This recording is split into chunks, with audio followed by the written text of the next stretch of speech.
I want to make sure I get those. So that being said, let's get started.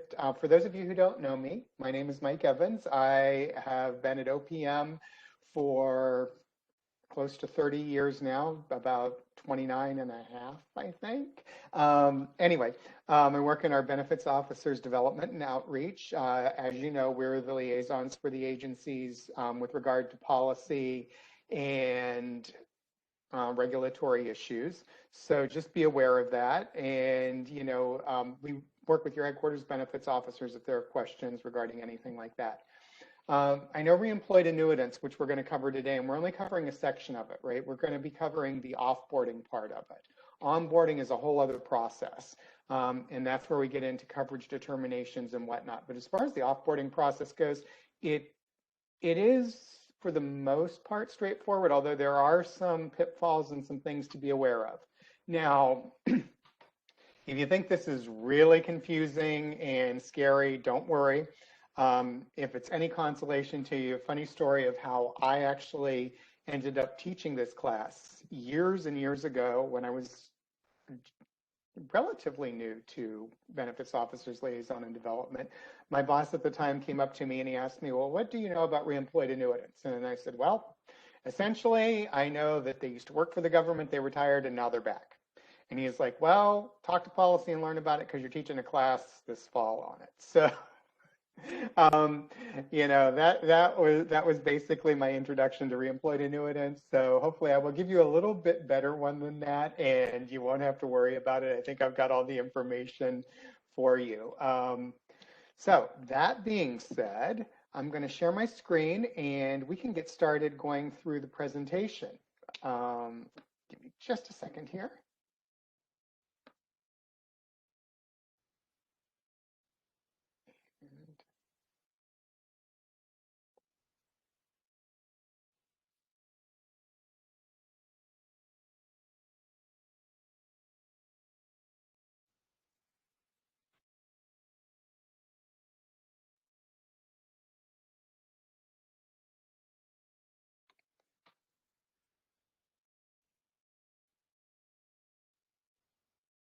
Okay, here we go. So we're going to, again, as I mentioned earlier, we're going to be talking about offboarding reemployed annuitants.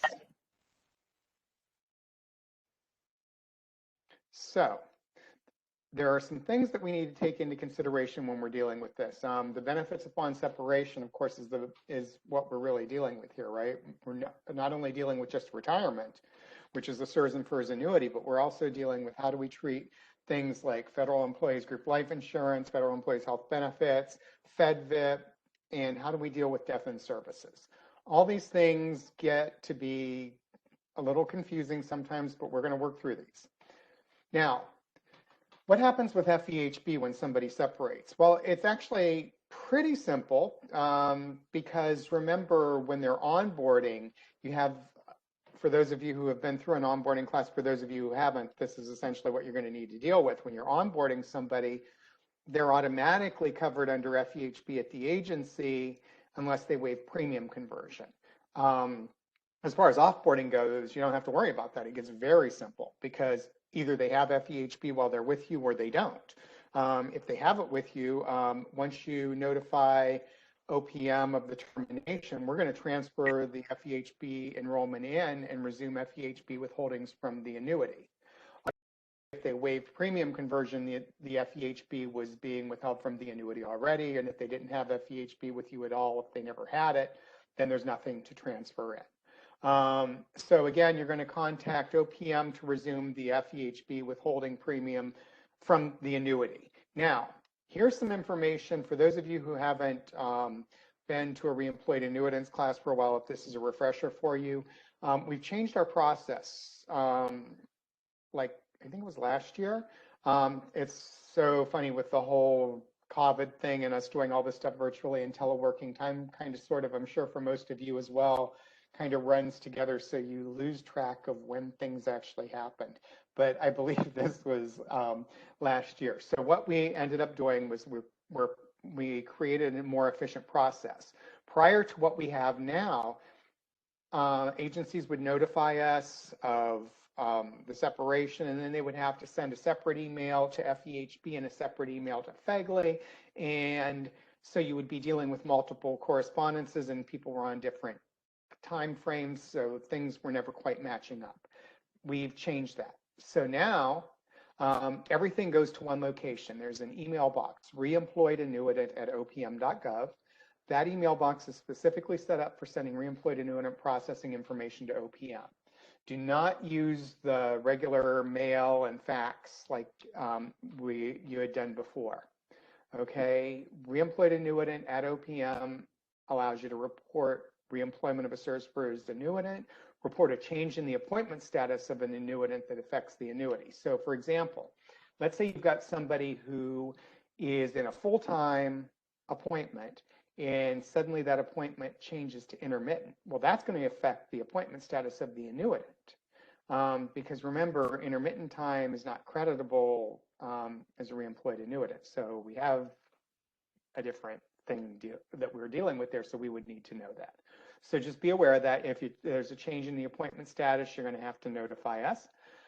You can submit agency report of separation of a reemployed annuitant who was under a dual comp waiver or who didn't perfect title to supplemental and needs reinstatement of the FEHB or Fehb coverage. Because remember, when somebody, again, we're going back to onboarding here a little bit, so I apologize if I'm mixing those things up because we are specifically talking about offboarding, but to understand the offboarding, you have to have a little bit of knowledge about what happened when you brought them on initially.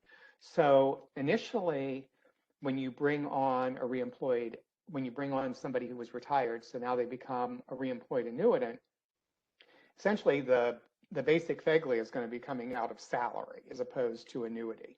There are some different options that they have available, like with the optional insurance option B and whatnot. But as far as basic Fehb, it comes out of the annuity, it comes out of the salary. FEHB the same way unless they waive premium conversion. So say somebody's under a dual compensation waiver, they're not really earning any credit towards an annuity or anything. So you would think, well, why do we have to notify OPM if the person's not going to get any additional annuity from OPM or anything like that? Well, the reason that you need to notify us is so we can transfer back in the Fehb coverage if that happened, or the FEHB coverage if they have it coming out of the salary. So you can also use this inbox to request annuity updates due to the cost of living increases. Because remember, somebody who's not under a dual comp waiver is going to have the salary offset by the amount of the annuity they're receiving, and obviously the cost of living adjustments impact that. So you need to know those cost of living adjustments to update the salary offset, and therefore you can use this inbox to get information on that. You can also use it to send the applicable retirement information back. OPM is going to use it the same way to send it back. Now, when you're sending this information through the inbox, use one of the following subject lines. And again, this is important as well.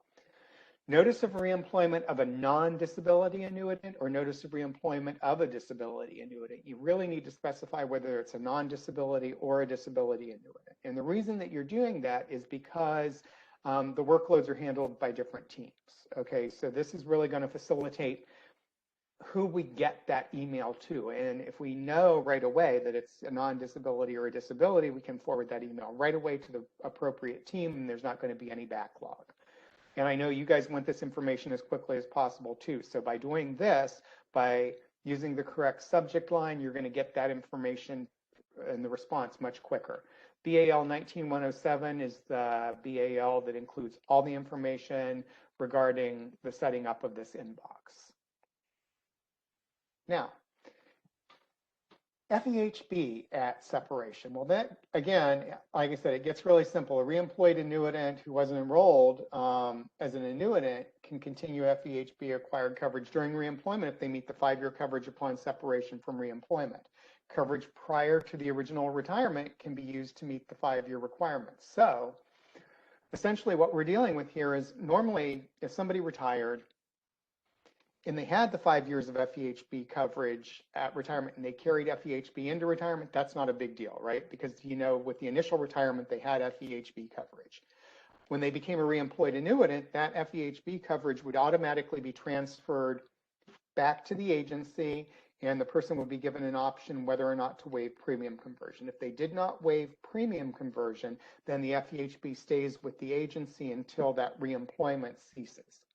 Okay, let's say you've got a situation where somebody, and I'm going to use the example here, where somebody essentially was reemployed, but when they initially separated, when they initially retired, they only had 3 years of coverage under FEHB. They didn't enroll until late, and so they only had 3 years of coverage. So they didn't meet the 5-year first opportunity eligibility requirement to carry their health insurance into retirement with their initial retirement.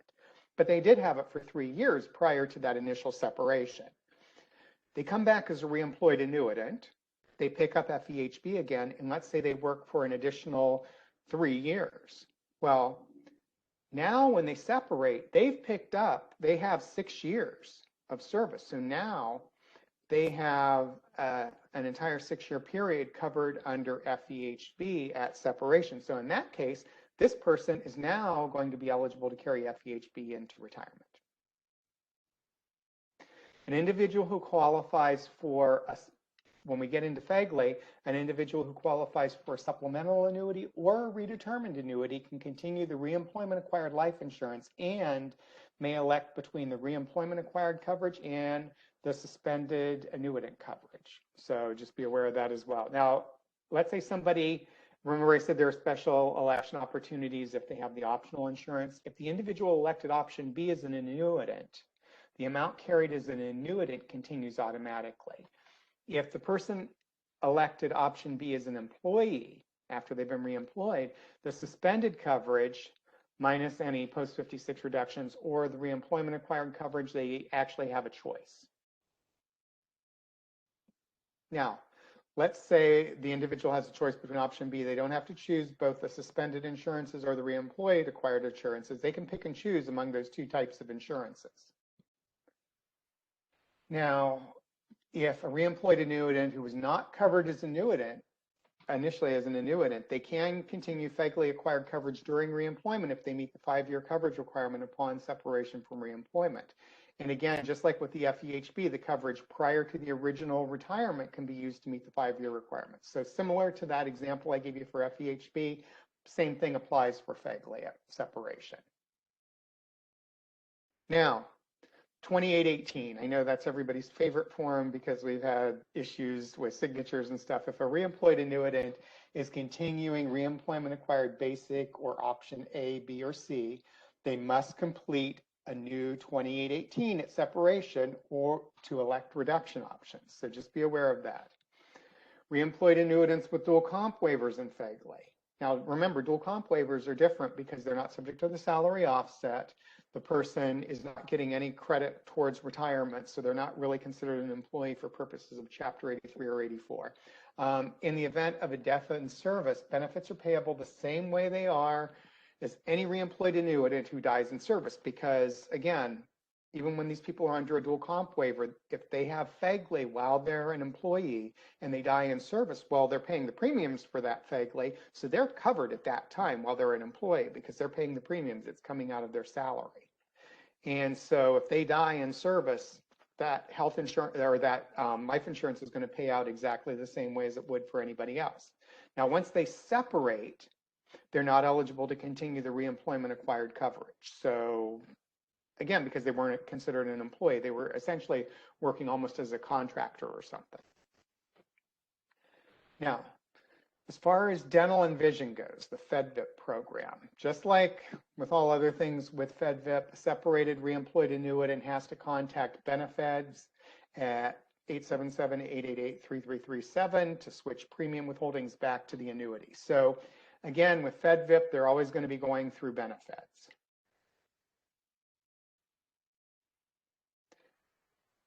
I think this is a good place to take just a little break here and ask you if there are any questions.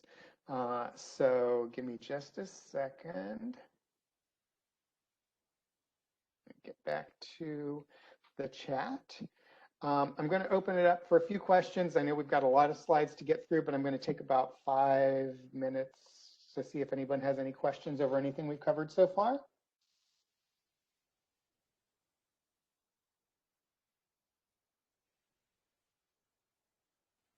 Mr. Evans, this is Chris Atkins. I do have a question. Okay, can you put it in? Can you mute and put it in chat? Because we've got a whole room full. Access. Oh, that's right. You're the call-in. I apologize. Sorry. Yeah. And I can wait for you to answer those questions, and if they don't answer it, I could approach it later. Okay, go ahead.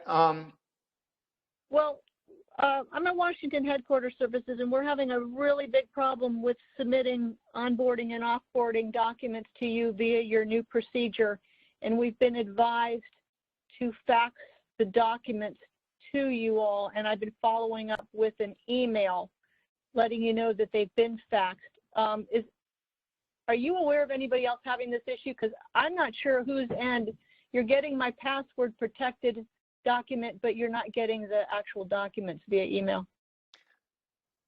I have not had anyone else have that issue, so I'm not sure what's going on. It may be a systems issue. I'm not sure what's going on with that, but again, I have not had, I haven't heard of anyone else having that issue. So that's about all I can tell you. Okay. Let me get to a couple of these. Who controls the access to Reemployed Annuitant at opm.gov email box, and what are the response time for submissions? Honestly, I'm not sure what the response times are. However, as far as who controls access to that box, that would be our OPM network, the people who control, our systems administrators who control all of that, who has access to the inbox and can access that. As far as anyone, as far as an agency sending questions to it, I mean, any HR person can send the information via that because it is just an email box. But who at OPM actually can access that box, I don't know the specific names of people. I mean, we do have the teams working that. Can you repeat about 3 years to 6 years meant on FEHB coverage? Yes. What I was using as an example is if you are an employee, you haven't retired at all yet, you're just a regular employee, you get ready to retire for the first time, and you only have 3 years of coverage under FEHB. And it's not because you were covered under a spouse's plan, a spouse's FEHB or anything like that. It's like you just did not enroll until 3 years prior to retirement. And there's no exception. We didn't grant you a waiver. So you are going to be ineligible to carry FEHB into retirement, okay? You retire without FEHB then because you couldn't continue it into retirement. But then let's say a month or so later, you become a reemployed annuitant. And as soon as you become a reemployed annuitant, you pick up FEHB coverage again, and you work for another 3 years after that. Now, when you separate again as a reemployed annuitant, you have 6 years of coverage under FEHB, of continuous coverage. I mean, continuous meaning while you were employed, right? Because during the time that you were an annuitant, you weren't eligible to continue it in, so we don't really count that. So you had 3 years since you were eligible to carry it in, you had a break where you retired, and then you picked it up as soon as you were eligible to pick it up again and carried it through for another 3 years. So that meant you had 6 years of continuous coverage under FEHB. So you were now, when you separate again, eligible to continue the federal employees' health benefits. Okay, I repeated the coverage upon return to employment, employee option to waive premium conversion, what stays with the agency? Well, again, premium conversion, anytime somebody is reemployed if they were an annuitant and they become reemployed, as long as the position itself that you're reemploying them under is not excluded from FEHB coverage, you're supposed to transfer in the FEHB coverage they had when they were last employed, and then they can pick up, or what they had as an annuitant, and then they can pick up, they pick it up again. And then if they waive premium conversion, it goes back to the annuity. So premium conversion, for those of you who are not familiar with it, is essentially a tax break. It withholds the FEHB premiums from from the salary before taxes. So it comes out of pre-tax dollars. So it gives people a nice little tax break. If they waive that premium conversion, then it reverts back to the annuity. And the reason for that is because annuitants are not eligible for premium conversion. When you have your FEHB coming out of your annuity, it comes out of your annuity. It's not coming out of it pre-tax. So you pay taxes on that. So premium conversion is not eligible for annuitants. It is for employees. And as a reemployed annuitant, when you get reemployed, you're essentially an employee.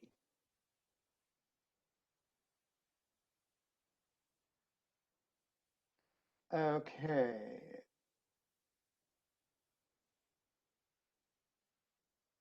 Okay, it looks like there are a couple people having issues with the reemployed annuitants box. I am saving this chat after we, so it'll be available to everyone whenever we finish this presentation. Additionally, that will give us information that we can actually pass on to the people manning the box to let them know that there is an issue. So thank you for that. We'll get that to the appropriate people whenever we finish this class. Okay, so I was advised previously by an OPM representative not to send a 2018 if this is a supplemental annuity, since it'll need to be clarified if it is for FEGLI in the current annuity or the supplemental FEGLI. I'm not quite sure. I don't understand that. I'm going to need to, I would need to see, and I apologize because I have to tell you, sometimes with these reemployed annuitant cases, they get very case specific or there are really peculiar situations. A lot of times, whenever I get a question from somebody, the first thing I'm asking is, okay, what retirement system is it under? What type of separation was it?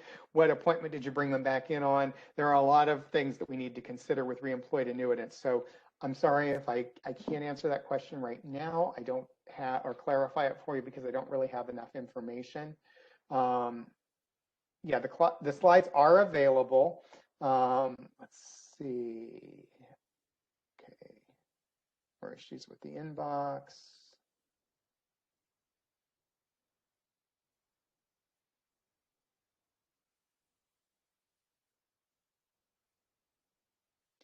Okay, somebody is saying some IT security measures may strip encrypted documents from incoming or outgoing emails. Yeah, that is true. Okay. When a reemployed annuitant separates and applies for a supplemental or redetermined annuity, do we still need to send the email? Absolutely, because we still need to do all the other stuff as well. I mean, we need to get those health benefits and stuff in as well. We need to be notified.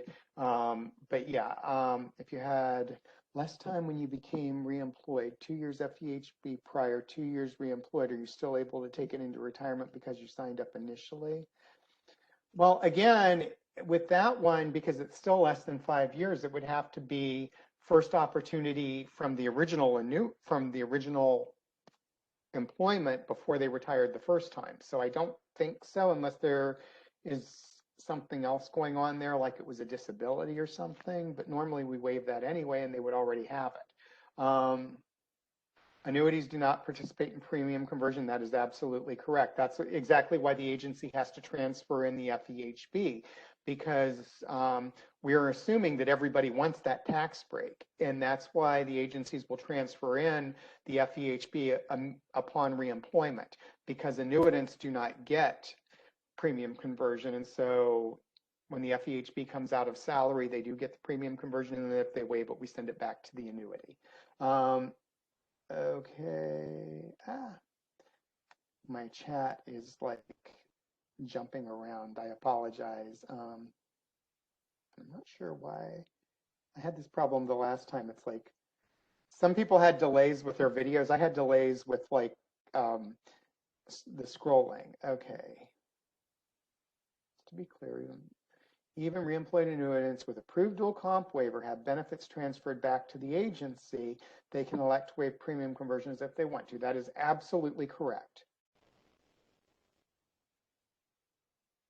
Okay, great. So I think we covered most of the questions, at least the ones I could answer with enough information. I am actually going to get back to the presentation now. I know we have a lot of information to get to. I am going to open it up for chat for questions again in a little bit, but let's get back to this. And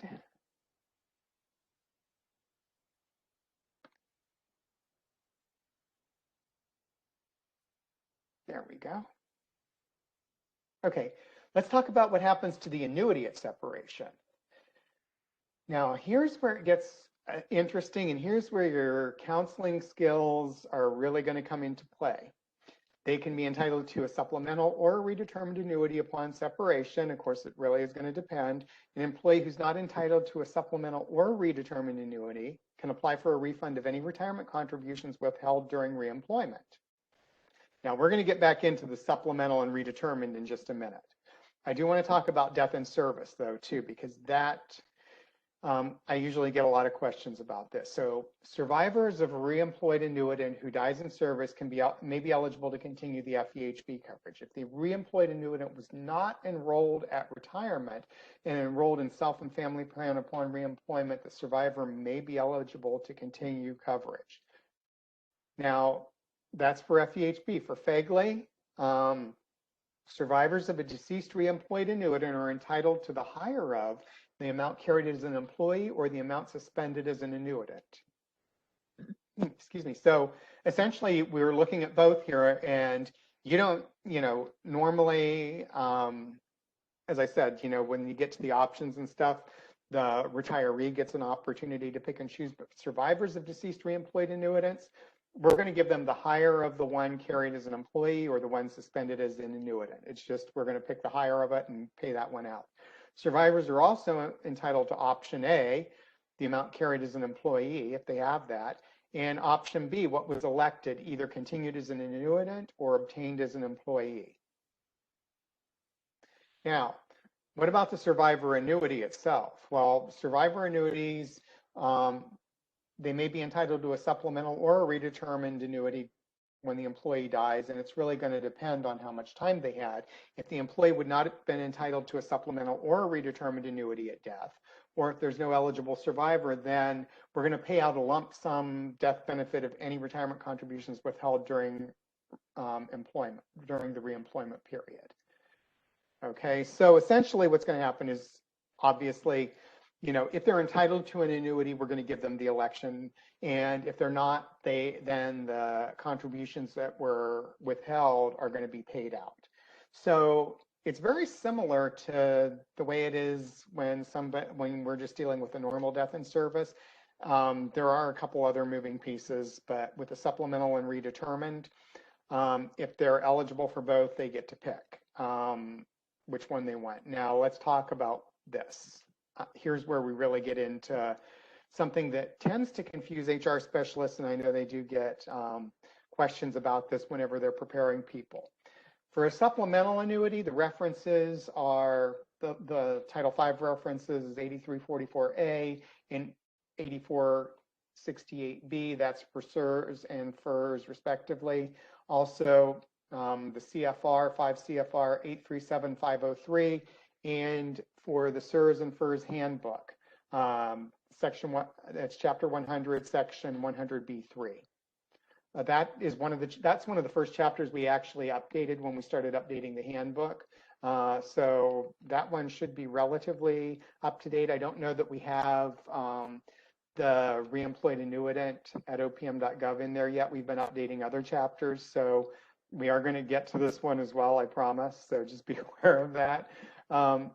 Now, let's talk about eligibility requirements for a supplemental annuity. A reemployed annuitant can be eligible for a supplemental annuity only if the final period of reemployment service consists of at least 1 year of actual continuous full-time service or continuous part-time service that is equivalent to a year of full-time service. So again, let's say you had somebody who was in a part-time tour of 50%, they're going to have to work 2 years in order to meet the 1 year of full-time service. So you're looking at the actual hours worked in order to meet at least 1 year of actual continuous full-time service. The final period of reemployment is the period of service immediately prior to the separation on which title to the supplemental annuity is based. Okay, so it's that last period before separation that we're going to base the supplemental annuity on. That has to be the 1 year period. Leave with or without pay does not break continuity. However, and here's where we get into some of the more subtle details. A separation for annuity purposes exists when there's been a break in employment of more than 3 days. Remember earlier on I talked about changes to intermittent, the employment changes to intermittent, or the annuitant is reemployed in a position excluded from supplemental annuity credit.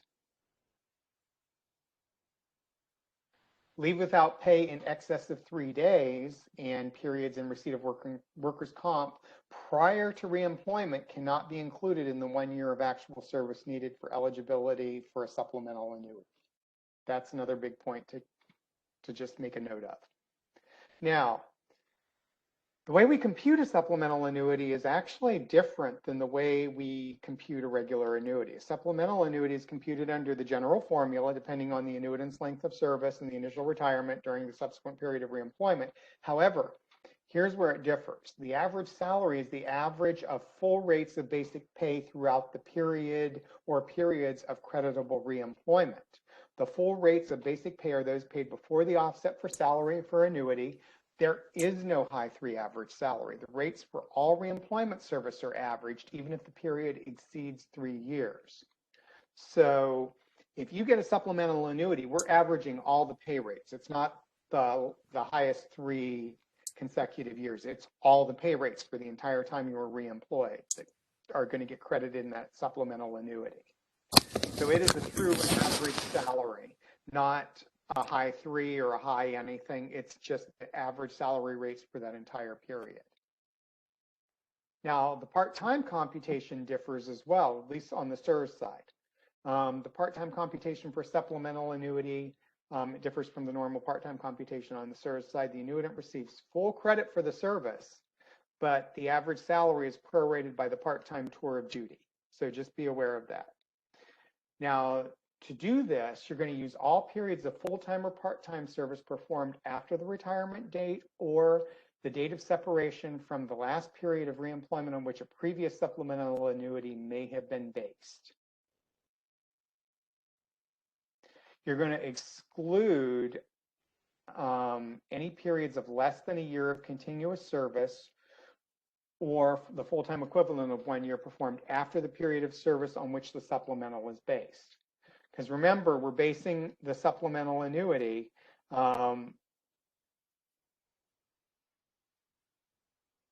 the final period of reemployment is the period of service immediately prior to the separation on which title to the supplemental annuity is based. So that's what we're basing this whole thing on. So let's see. So you're going to use those periods. You're going to exclude any periods of less than 1 year of continuous service or full-time equivalent of 1 year performed after the period of service on which the supplemental is based. Leave without pay in excess of 3 days is not creditable for supplemental annuity purposes. That's a big one to remember. Leave without pay in excess of 3 days is not creditable for supplemental annuity purposes.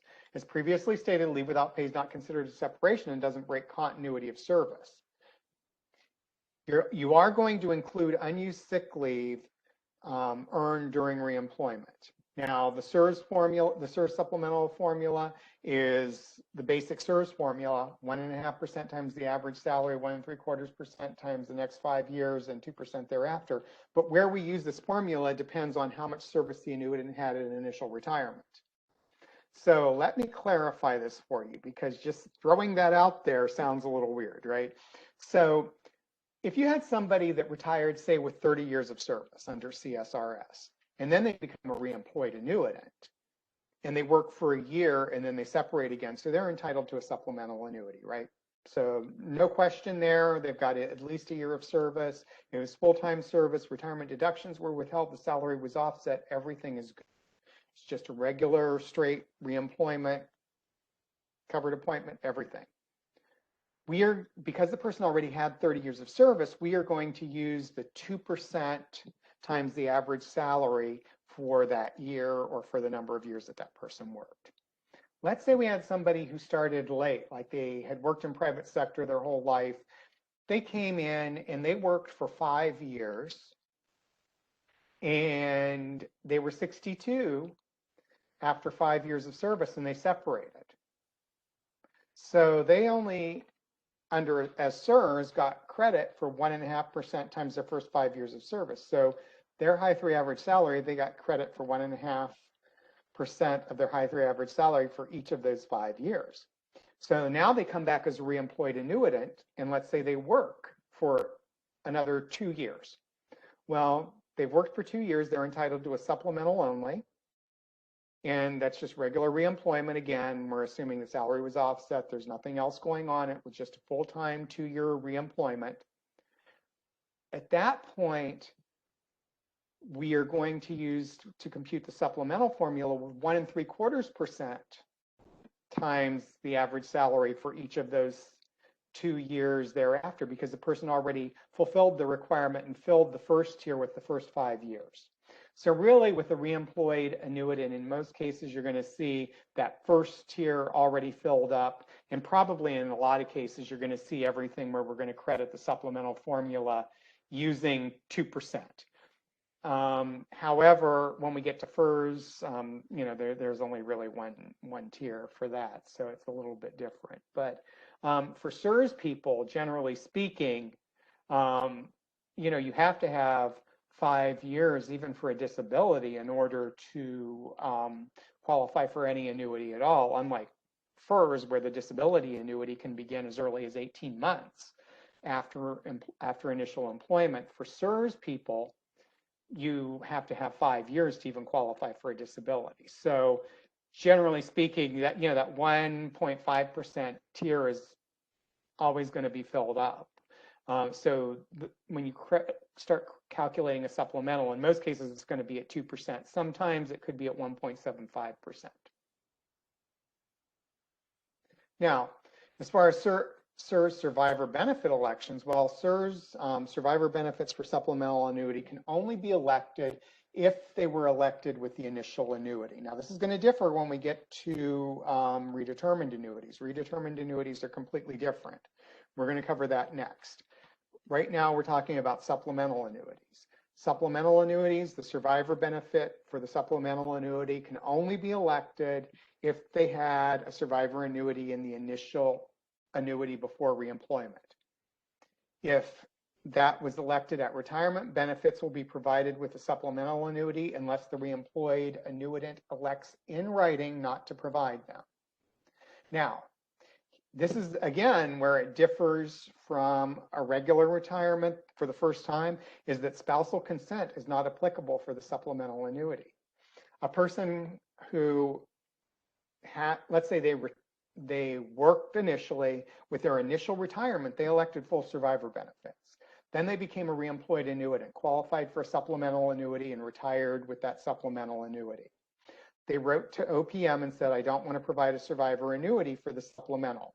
So that supplemental portion is not going to have a survivor annuity attached to it. That person will get that part of the benefit completely as their life rate because they elected that. The survivor will still have the survivor annuity that was elected with the initial annuity. They just won't get an increase in it because of the supplemental benefit if the person writes in and elects that. Now, let's say the person doesn't tell us anything. They just retire with a supplemental annuity. Then we're going to compute the survivor reduction to the supplemental as well and include that in the survivor benefit. They would have to actually write to us and choose not to provide the survivor benefit. But the spouse doesn't need to consent to that because it's only a supplemental annuity. When we get to redetermined, it's going to be completely different. Now, the cost of providing this election, a supplemental annuity is reduced by 10% to provide survivor benefits. The survivor benefit is based on 55% of the supplemental annuity. Unlike with CSRS with a regular retirement or a regular survivor benefit, there's no scale there like where they can elect a certain percentage of the base or a certain dollar amount of the base. It's going to be a full survivor benefit reduction, and full survivor benefit based on the supplemental annuity is going to be paid out as well. Now, court-awarded former spouse survivor benefits cannot be increased by a supplemental annuity. I want you to put that in the back of your head for a minute. Court-awarded former spouse survivor benefits cannot be increased by a supplemental annuity. Okay, just hang on to that, or just put a little note on it right now. And when we get to redetermined, you're gonna, and we start talking about counseling points, this is something I just want you to just put off to the side. Now, the first supplemental formula, 1% times the average salary times the years of reemployment. 1.1% for somebody over age 62 with 20 or more years of service is never used in computing a Fers supplemental annuity. It's always the 1%. So just be aware of that. You don't have to worry about the 1.1%, even if the person is over age 62 with 20 or more years of service. We're never using that in the computation of the supplemental annuity. It may have been even used in the original annuity, but we're not going to use it in the computation of the supplemental. So conceivably, you could have somebody who retired who was over age 62 with at least 20 years of service and is getting the 1.1% computation in their initial annuity. But when they get reemployed and then separate again and are only eligible for a supplemental annuity, they're only going to get the 1% times the average salary, which is not the same average salary that was used in the initial annuity, because remember, the initial annuity gets computed using the high 3 average salary. The supplemental is going to get computed using the average salary of all the salary rates. So again, we're really looking at completely different computations here. Now, for the first survivor benefit election, they can only be elected, just like with Fers, if they were elected in the initial annuity. Additional survivor benefits for the spouse or former spouse are going to be provided with the supplemental annuity, just like Fers, unless the reemployed annuitant elects in writing not to provide them. And again, the spouse does not need to consent to that. The supplemental annuity is going to be reduced by 10% to provide survivor benefits. The survivor annuity is 50% of the supplemental annuity, and there is no option for a 25% survivor benefit on the supplemental annuity. Now, I want to touch briefly here on Fers elections when somebody becomes a reemployed annuitant. Now, just because they're a reemployed annuitant, it doesn't really change anything as far as Fers elections go. Okay, a person, it doesn't extinguish an existing right or create a new right. If a person is eligible to elect Fers, the same rules apply. When a reemployed annuitant elects Fers and then receives a supplemental annuity, the portion of the supplemental annuity based on the Fers reemployment service is going to be computed under Fers rules. The portion based on Fers service is going to be computed under Fers rules. If the Fers reemployment is less than 1 month, then we're not going to give any credit for the Fers service, because remember, when we compute an annuity, we're basing it on full years and months of service. And I know some of you guys have done manual computation, so you're probably familiar with that already. Now, let's say somebody dies in service with title to a supplemental annuity. Then the surviving spouse is entitled to a survivor benefit under the initial, if the surviving spouse who was entitled to a survivor benefit under the initial annuity, they can elect to pay any deposit owed for reemployment service under Fers specifically, because remember, under Fers, deposits, under Fers, deductions come out automatically for Fers time. Under Fers, if you're a reemployed annuitant, you have to elect to have retirement contributions come out. So if somebody died in service and they had not yet elected to have retirement contributions come out, the survivor can pay a deposit owed for the reemployment service and receive an increased survivor benefit equal to 55% or 50% for Fers of the supplemental annuity that would have been payable. Now, if they die during reemployment before having established title to a supplemental annuity, then any of the deductions that were withheld from the reemployment salary are going to be paid in a lump sum under the order of precedence. Now, before we go to redetermined annuities, I noticed we did have a few questions coming through. So I'm going to go back quickly and grab the questions that we saw on that. Okay, let me get back to chat here. Okay. Let me scroll up here.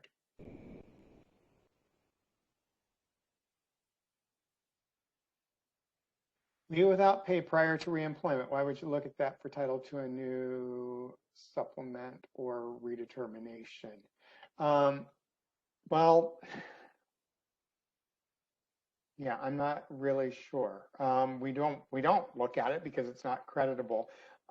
I'm sure we've had an instance where somebody has asked about that, which is why we mentioned it. The supplemental service solely applied to reemployed service of 5 years or less.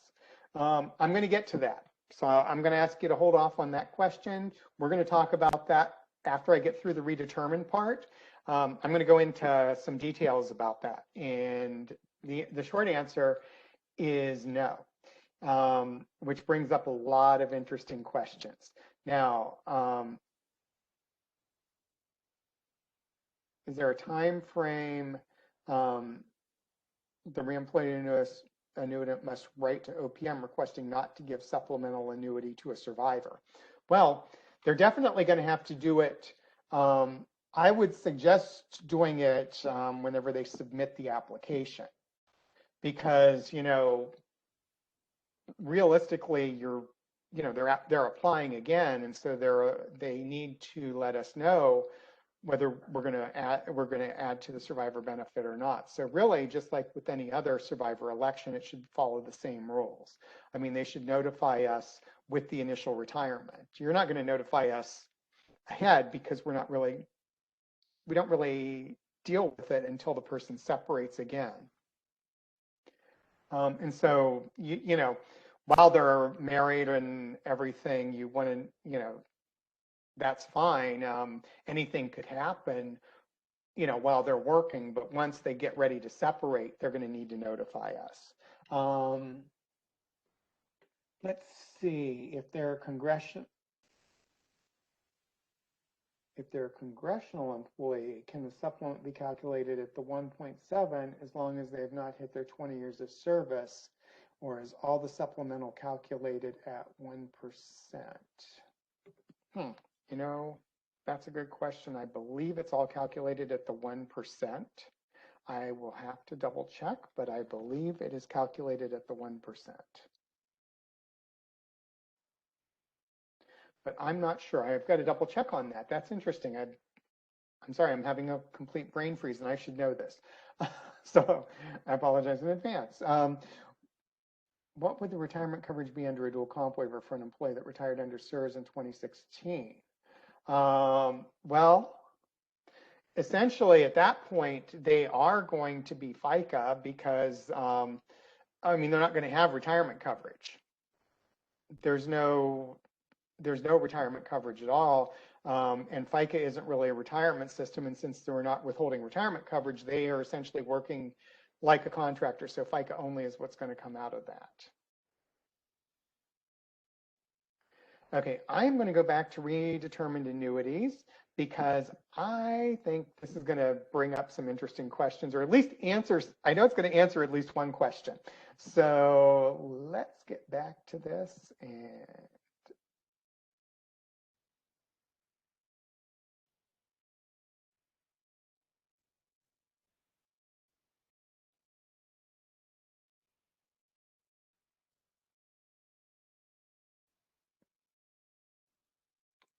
okay, redetermined annuities. Again, here are your references. The statutory reference is 8344A and 8468B for Fers and Fers respectively. In the CFR, it's all in one place. It's 837504. In the Fers and Fers handbook, again, it's chapter 100, section 100B4. To qualify for a redetermined annuity, reemployed annuitants must complete at least 5 years of continuous full-time reemployment service or part-time service that's, again, equivalent to 5 years of full-time service, and meet the requirements for a new annuity rate, and elect to have the annuity redetermined in accordance with current law at the time of separation from reemployment service in lieu of initial annuity and supplemental annuity. So again, This is the piece that I think goes to the heart of the question that was asked earlier. If they're eligible for both a redetermined annuity and a supplemental annuity, they have to elect the redetermined annuity. And that redetermined annuity is going to be subject to whatever law is currently in effect at the time of separation from reemployment. Okay. So to clarify that whole word salad, right? That was a lot of information, and I kind of broke it down into pieces. But the easiest way to think about this is, first of all, in order to get a redetermined annuity, you have to elect it. You can, once you're eligible for a redetermined annuity, you could choose to just have a supplemental annuity as opposed to a redetermined annuity. It's really your choice, and there are some pros and cons to each one. And that's where your counseling skills are going to come in. And we're going to get to that in just a minute.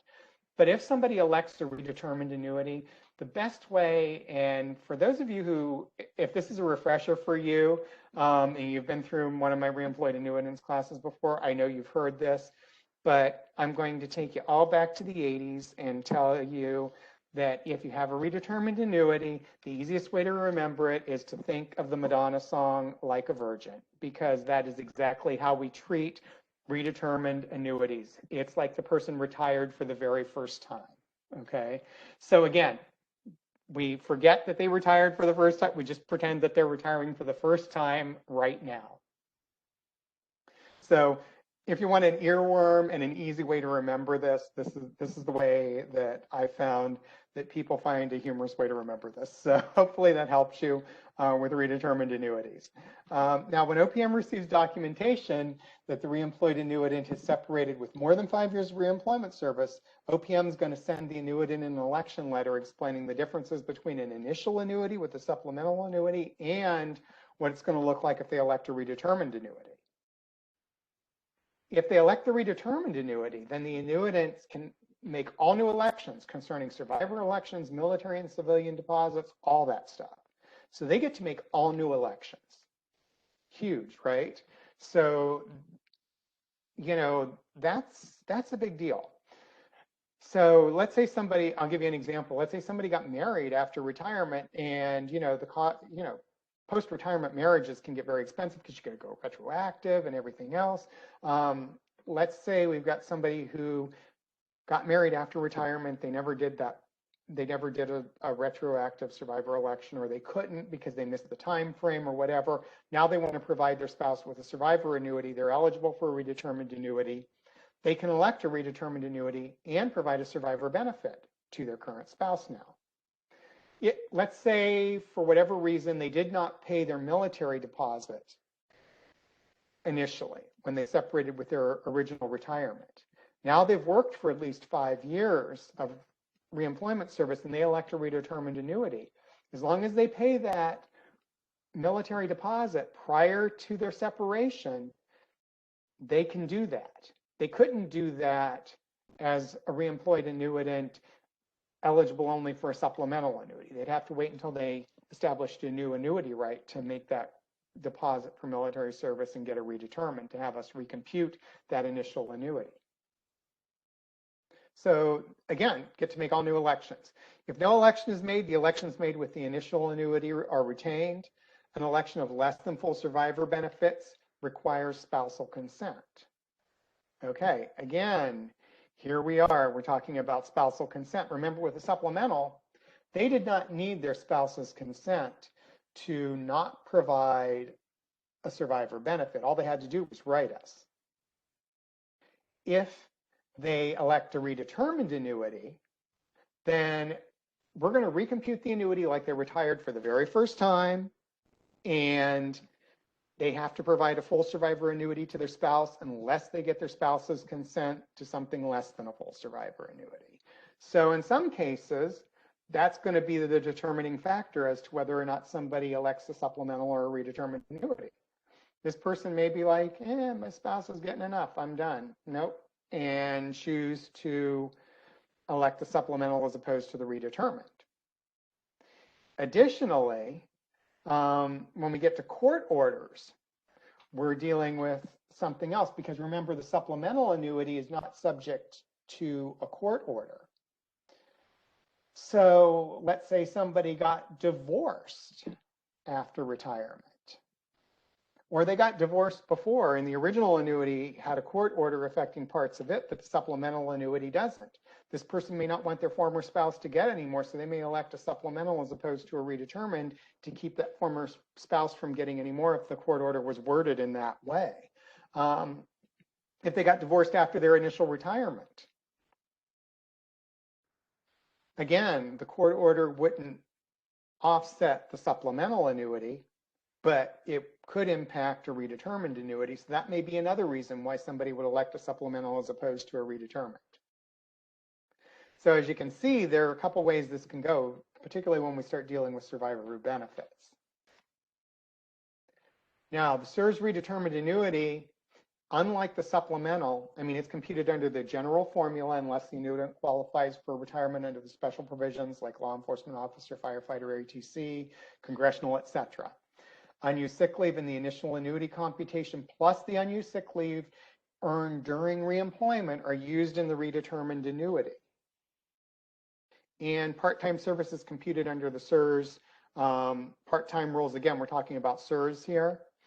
You know, right now we've got a bunch of retirees retiring under Fers, but as reemployed annuitants, they had already retired and now they're retiring again. So you are going to see more SERS people being reemployed annuitants just because, you know, they've been around longer, they've been retired, they may have gone back to work. So this is why we're spending some time on SERS, more time than we would necessarily in some of the other classes. So again, remember, unused sick leave in the initial annuity plus the unused sick leave earned during reemployment are used. Part-time services computed under the SERS regular SERS part-time rules, which remember prior to 4786, they get full-time credit. It's done differently. Intermittent service and leave without pay in excess of 3 days, subject to the excess leave rule, may be used in the computation once the annuitant otherwise meets the eligibility requirements. So that gets a little bit different too, because now they're entitled to a full annuity. Now we're going to treat this redetermined annuity, we're going to treat all this other stuff, leave without pay and everything else, the same way we would treat it as if they retired for the first time. The redetermined annuity is computed under the general formula, again, unless the annuitant qualifies for one of the special provision retirements. And here's another thing. The NDAA fiscal year 2010 applies to reemployed annuitants separating on or after 10/28/2009. That includes sick leave credit for Fers and refunded Fers service, as well as the potential for actuarial reduction. Remember, one of the provisions of the National Defense Authorization Act that went into effect on 10/28/2009 was that it changed the date for SERS people. Remember, SERS people prior to the enactment of that NDAA, if you had SERS refunded service that ended prior to 10/1/90, you could elect to have an actuarial reduction in lieu of paying a redeposit for that service. If the service ended on or after 10/1/90, then you would lose credit for that service. They moved it, NDAA changed the date to 3/1/91. So you could have an instance where somebody initially lost credit for a period of refunded service because it ended on or after 10/1/90, but prior to 3/1/91, and now they're retiring again with a redetermined annuity. They may actually be able to get an actuarial reduction for that as opposed to losing credit entirely for it. Now we're talking about a really small window and a very narrow population. So I doubt that you would ever see that, but if I tell you you're never going to see it, all of you are going to have one on your desk next week. So I'm not going to say that. Another thing to keep in mind that you will see is the Fers refunded service. Because remember, again, prior to the enactment of NDAA, if somebody got refunded Fers service, it was like you never worked for the government. You never got any credit for it, anything like that. If somebody retires as a redetermined annuitant after that, any refunded Fers service, they're going to get credit for eligibility, which they already met. They also can make a redeposit for that Fers service. Another thing to keep in mind is the sick leave. And that's really more an onboarding thing, because remember, Fers people didn't get credit for sick leave before. Now they could. they get sick leave credit. Additionally, let's say you had somebody who separated initially on prior to 10/28 or after 10/28/2009, but before they got 100% credit for Fers sick leave. We have a BAL on this. I actually wrote this with Phil Gardner before he retired. And essentially what it says is that, when people were getting 50% credit for their sick leave under Fers, and then they retired, if they became reemployed, that other 50% should be restored when they are reemployed. So that is available for full credit when they retire again. Now, if a reemployed annuitant dies in service with title to a redetermined annuity, then the surviving spouse entitled to the survivor benefit can elect to pay any deposit owed for the reemployment service and receive the full survivor benefit as if they'd elected a redetermined annuity. Now, I think I hit most of the counseling points for that choice between electing a supplemental versus a redetermined annuity. I think this is a good place to just take a couple more questions for you guys. Give me a second. I'm going to stop sharing here. And let's see.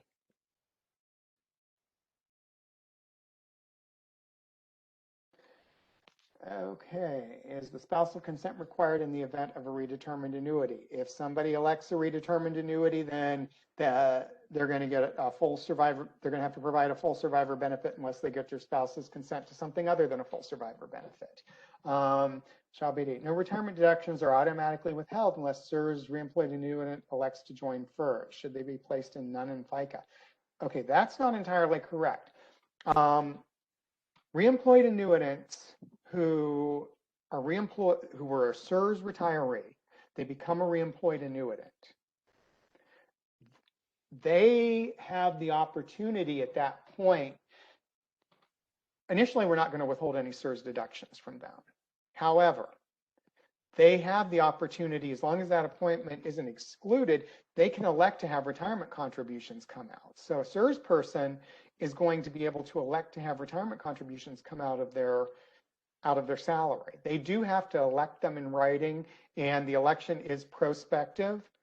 If they don't elect them, they can still pay the deposit, and it would be just like any other FICA time, right? So it'd still be creditable and everything if they paid the deposit for it. So that's not entirely correct. It's just that a CSRS person initially is not going to have retirement contributions coming out as a reemployed annuitant. They do have to elect them. If they think they're going to work for at least a year, or they think they're going to work for enough time to qualify for a redetermined, it's probably in their best interest to elect to have retirement contributions come out, because remember, if they don't elect to have them come out, they're going to owe that deposit plus interest. So they're actually going to have to come out of their pocket with more money than they would if they had them coming out initially.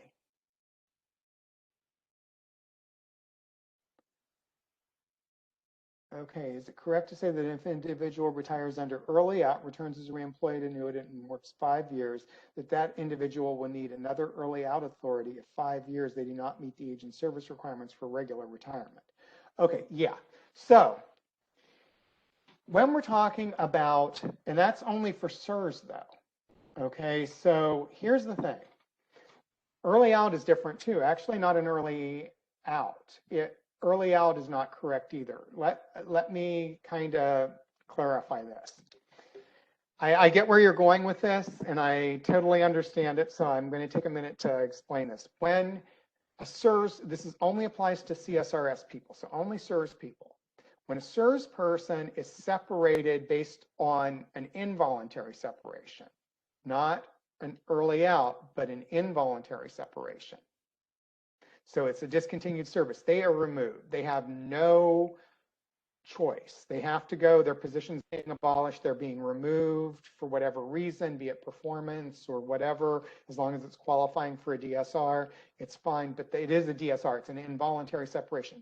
If a CSRS person in their initial retirement is a discontinued service retirement, and then they become a reemployed annuitant, then the annuity stops and the salary, the annuity stops.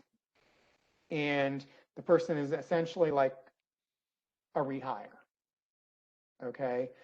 Unless, of course, they're hired in a position that wouldn't convey coverage, like a FICA appointment or whatever. So the annuity terminates, and the person, let's make it simple here because I know we're juggling a lot of stuff here, early outs and everything else, and can get really complex, but let's just say they're rehired in a career appointment. Then the annuity for that SURS DSR person is going to terminate. They're going to be a rehire. In that case, you're absolutely correct. If they say they had 25 years of service and they left at 45, and they work for another 5 years, that's only going to take them to age 50.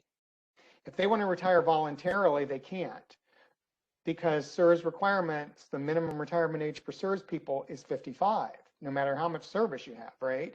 They would need to be 55 with at least 30 years of service.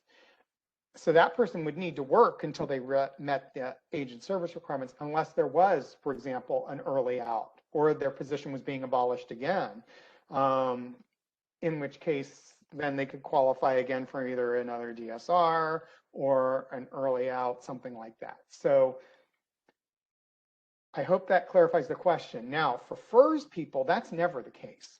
The annuity doesn't really terminate for Fers people. So the only way a Fers annuity is going to terminate is if we get into disabilities and the person is restored to earning capacity or recovered or something like that, which is a whole different story, because that could happen for SURS people too. But in this scenario, if it's an involuntary separation under Fers, when the person comes back as a reemployed annuitant, they are subject to the salary offset, the annuity continues, everything is just like any other reemployed annuitant. So for Fers people, it gets really simple. For SURS people, it gets a lot more complicated. If they have a salary offset waiver and not creditable for recomputation or redetermined annuity, do you put them in FICA? Well, if they're under a dual comp waiver, they're going to be in FICA anyway. And again, that's more the onboarding class, and that is in Chapter 100. It tells you what the coverages are and how to deal with that. So again, if they're not under a dual comp waiver and they're under CSRS, then you're going to put them in none and give them the opportunity to elect to have contributions come out. If they were an involuntary separation and they are returning to work, again, that's a different scenario, right? So, okay. Okay, so I think we're good with that. So I'm going to go back to the presentation. We've got some more slides to get through. I hope this is clarifying things for you guys. Give me just a second.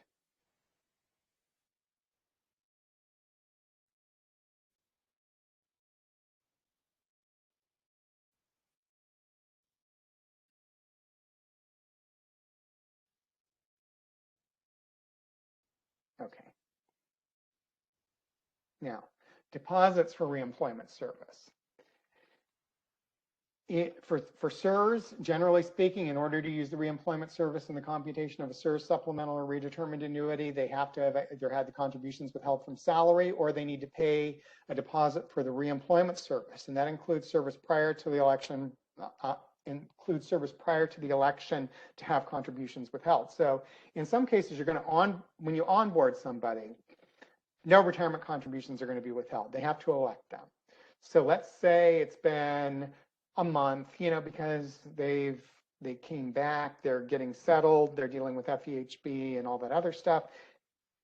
They finally get around to saying, hey, wait a minute, I want retirement contributions to come out because I think I'm going to work for at least a year, or I'm going to work for 5 years. So now they elect to have retirement contributions come out. Well, that whole month before, they didn't pay any retirement contributions. In order to get credit for that month of service before they elected to have the contributions come out, they're going to have to pay a deposit for that period of time. For Fers people, it's much simpler because retirement deductions are automatically withheld. and any Fers reemployment service which did not have retirement deductions withheld is never creditable because there's no deposit provision under Fers. As you guys know, for service owner after 1/189, with very few exceptions, people can make deposits. So there's no deposit provision available for reemployed annuitants because Fers retirement contributions automatically come out. Now, SERS deposits for reemployment services, the service was performed before 10/182, no deposits. Hopefully you'll never see this. No deposit is required to credit the service. Annuity is going to be reduced by 10% of the unpaid deposit for service performed on or after 10/182. The deposit has to be paid to credit the service if the retirement deductions are not withheld from salary.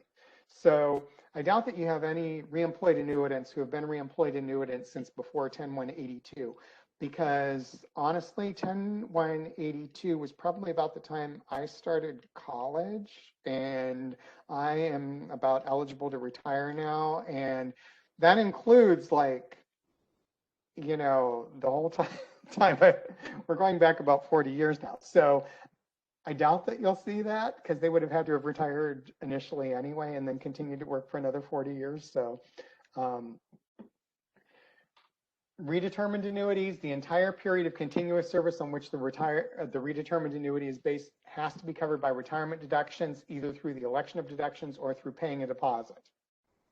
Now, for SERS only reemployment service that's not subject to FICA, the deposits, the full SERS deduction rate for that type of service, it's usually 7%, could be 7.5% for congressional employees, law enforcement officers, firefighters, and 8% for members of Congress, plus interest, because again, remember, interest always accrues.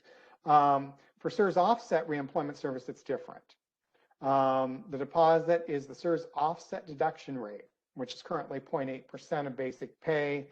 But remember how I talked about premium conversion earlier? Well, that same thing applies because the way SERS offset deductions are worded in the law or in the regs, it essentially says that it's the full SERS rate minus the amount of rate of deductions attributable to Social Security. So it equals 7%. So the full SERS rate now is 7%. The reason it's 0.8% right now is because the deductions attributable to Social Security are 6.2%. If you add 6.2 and 0.8, you come up with 7%. So it's the full SERS deduction rate, which is currently 8%. But remember, premium conversion, again, those health benefit premiums come out of pre-tax dollars. So that is going to be withheld at the full 7%, because Social Security doesn't come out of that, because the Social Security is essentially a tax. So when you waive premium, when somebody has premium conversion, the cost of all the health benefit premiums came out of pre-tax dollars. So the retirement contribution rate for that period of time is going to be 7%. So just be aware of that. And it's similar to FERCA when we start looking at somebody who has an election and you're juggling the contributions around, that it's very similar to that. Now, what do we do when somebody separates from reemployment service? Well, that's in the SERS and FERS handbook at section 100A7 and 100B5, depending on whether it's SERS or FERS. What the agency is supposed to do is to provide the separating employee with an estimate of supplemental and or redetermined annuity. So again, remember all those special counseling points I talked to you about? You're going to have to provide, if they're eligible for both a supplemental and a redetermined, you should really do estimates for both and let the employee choose. They're really going to have to look at this so they know what they're getting into. And some of those consequences, because remember, there are the survivor benefit consequences, which are really big, and that could come into play, particularly if somebody's getting divorced or if they got married after retirement, depending on what's going on. Now, you're going to advise the employee that OPM is going to send election letters outlining the options. So, I mean, we're going to do that too. And we're going to include things like deposits due, life insurance coverage, supplemental versus redetermined annuity, and what elections need to be made if a redetermined annuity is elected. Because remember, again, they get to make all new elections. The one thing I will say, though, is if somebody is going to elect a redetermined annuity, that's something where we're going to have to deal with them. If they haven't made a military deposit, that's something to be aware of, because they are going to, if they want to make that, they could. Now, provide the separating employee with an estimate of supplemental, as I said, outline all this stuff, elections. For a reemployed annuitant whose annuity continued, you have to submit the 2806 or 3100s, the payroll cards, essentially listing all reemployment service and any retirement deductions withheld, the annuitant's new application, so the 2801 or 3107, the survivor's 2800 or 3104, and any applicable insurance documents. Now, if the person is eligible for a supplemental or redetermined annuity, they have to complete the application and file it. Again, they're retiring again, so we need the application. And they're going to do it to the employing agency within 31 days of separation, or to OPM if it's submitted more than 31 days after separation. And this is exactly the same as would happen for somebody who's retiring initially, like just a regular employee who would retire. Essentially, the rules here are the same. Now, if they transferred to Fers during reemployment and deductions were not withheld while they were under SERS or SERS offset, they have to attach a note to the application stating they wish to make a deposit for that service. Now, let's talk about disability annuitants, because this is another area where you guys tend to have a lot of questions, and I think I'm going to answer most of them in this presentation. So I think this is going to help. And again, the location for this is 5 CFR 831 subpart L and part 844 in the regs and in the SERS and Fers Handbook, Chapter 60. Now, for disability annuitants, if the disability annuity continues during reemployment, the annuitant can earn a supplemental or redetermined annuity based on reemployment, just like any other reemployed annuitant, provided that there were deductions withheld from salary or they made a payment to deposit. Now, again, remember, Fers people, deductions are automatic. SERS people, they have to elect them.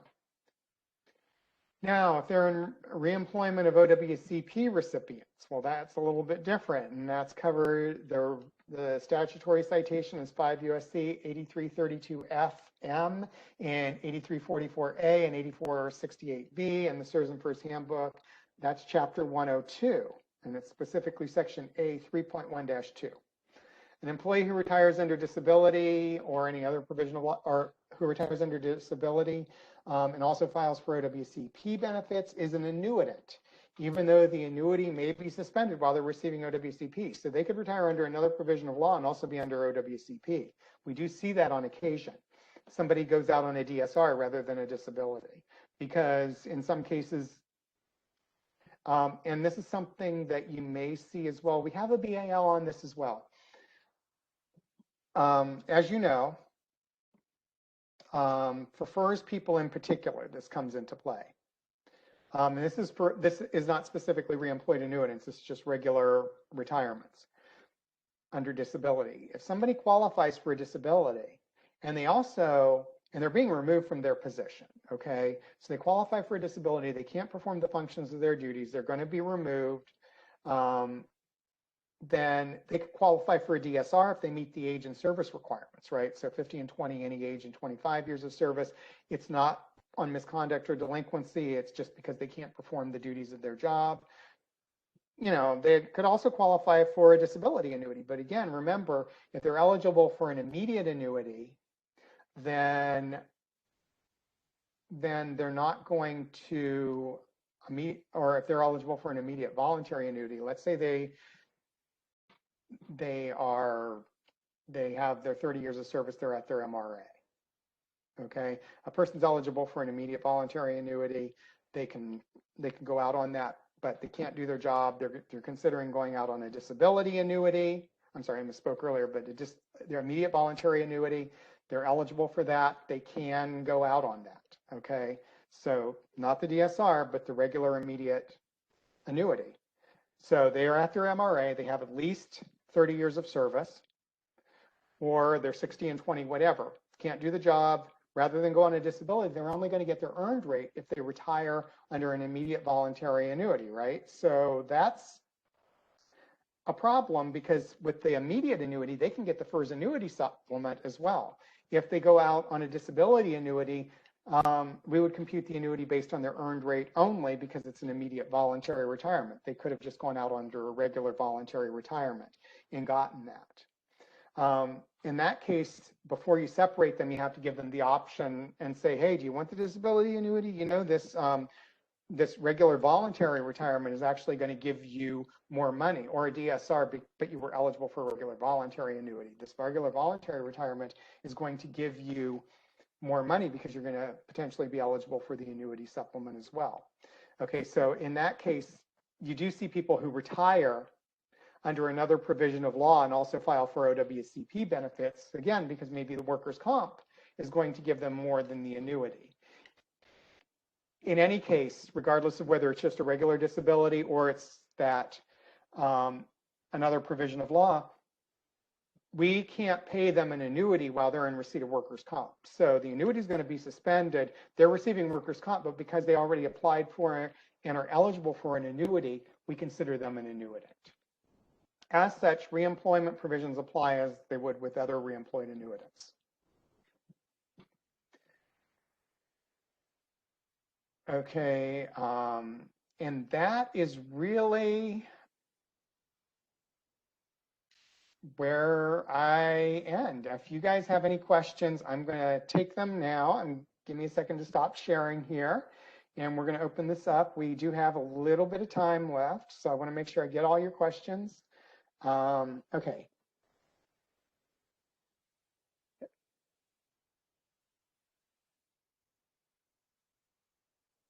Okay, so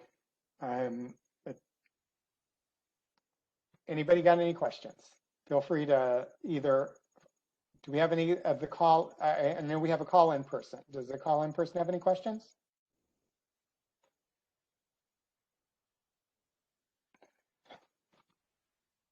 I see somebody waving at me, so I'm waving back. I'm sorry. This is Kristen Atkins. No, I don't have any questions, because a lot of what you went over, DOD has the dual compensation waiver. So that's correct. Lot of that doesn't apply to us. So thank you. Great. Thanks. Okay. Oh, wow. Okay. I was wondering, I was thinking, oh, we don't have any more questions, and I saw a big one come through. So let's see what we've got here. Employee retired under CSRS offset DSR and now back in a provisional appointment with an NTE date, but the legal authority code shows limited term. I know under CSRS no employee should be under a term appointment. We're correct to put this person under CSRS offset, even though the legal authority shows limited term. OPM has already terminated the annuity. Okay, provisional appointments, the annuity terminates anyway. So because I'm thinking the provisional one, is this because I need a little bit more information, but I think what we're dealing with here, maybe if they're contesting a removal action, if that's the case, we're getting a little, see, I need a little bit more information on that. I'm not sure what agency you're from. I would say you can shoot it to your liaison if there's an issue with it, but and again, for CSRS, reemployment provisions are a little bit different, but I need a little bit more information. I want to find out if the annuity is suspended, if we're dealing with somebody who's contesting a removal action, all that stuff. When will I offer a reemployed annuitant onboarding class? Well, the next time we do one of the trainings, we can definitely take that under consideration.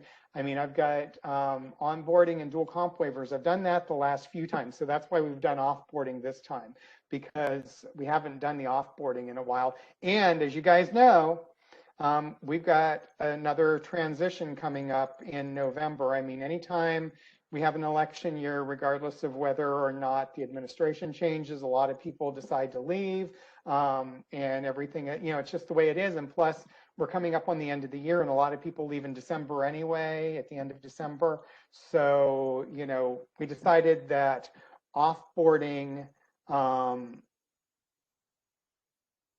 change in administrations, this would actually be a good time to do this. And okay, retired under DSR in 2009 due to change in administration.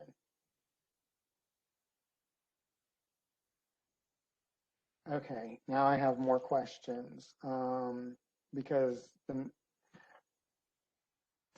for the person who is asking about this employed retired under CSRS offset DSR, actually shoot me an email so I can work this out with you in private, because now I have more questions based on what you just said. I'm sorry, but reemployed annuitants are like this. As soon as you ask one question, I have a whole bunch of other questions. And give me just a second here. Where are you? Just a second here.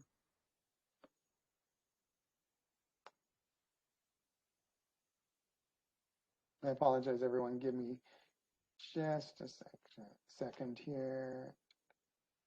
Okay, it's going to make me do this.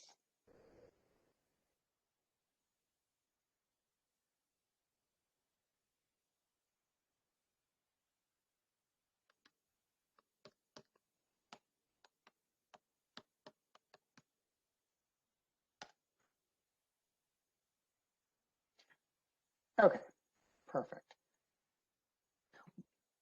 As far as the slides go, I can get them to you, but my slides are notoriously, I have information on them.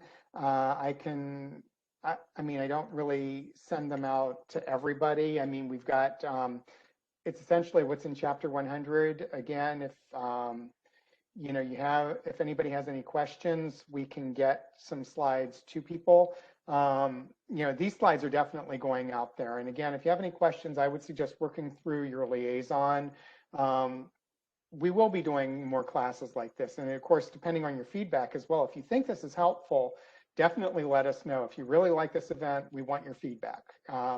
We want what you think went well about it. If you think that we can improve on this in some way, let us know that too. This is all new for us.